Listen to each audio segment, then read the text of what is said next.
It's not every year that over half a century of harmful language is overturned in one of the largest denominations in the world. It's not even every 4. The decisions made at the United Methodist General Conference this year were particularly historic when it comes to the church's policies on LGBTQ+ rights. So much so that the term General Conference has entered national news several times over the last few weeks as they continue to cover this incredible progress in inclusion.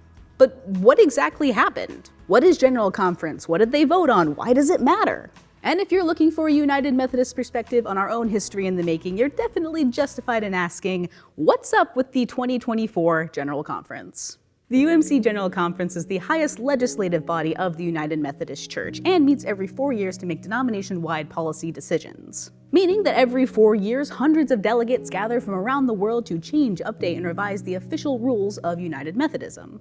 50% of the delegates who travel to General Conference are clergy, aka pastors and other ordained people, and 50% are laity, aka members of church congregations who aren't pastors.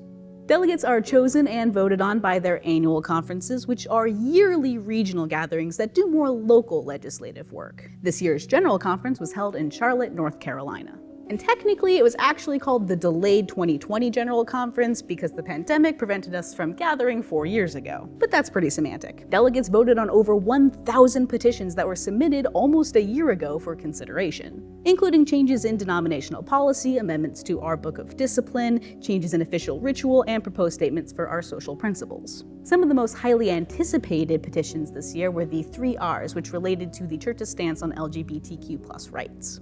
These were regionalization, which would allow different global regions to decide on policies apart from one another.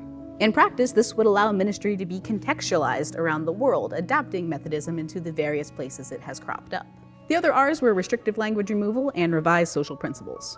Since 1968, a decision made at a previous General Conference, the United Methodist Book of Discipline has included discriminatory language against LGBTQ+ individuals. This includes not allowing gay pastors to be ordained, any pastor from being a minister for a same-sex wedding, and the statement, "The UMC does not condone the practice of homosexuality and considers this practice incompatible with Christian teaching."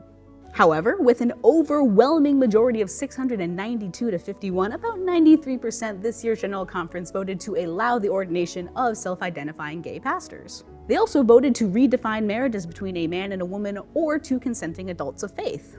And they removed the harmful language of incompatibility altogether. Pastors can no longer be charged or lose their credentials for officiating a same-sex wedding, and the conference voted in favor of endorsing regionalization. But there were over 1,000 petitions this year, and the 3 Rs weren't the only considerations. Other votes that passed include allowing deacons to preside over communion and baptisms, a new retirement plan for clergy, reducing the number of United States bishops from 39 to 32, the departure of 4 Eurasian annual conferences to form a new denomination called the Christian Methodist Church, and opening a full communion relationship with the Episcopal Church.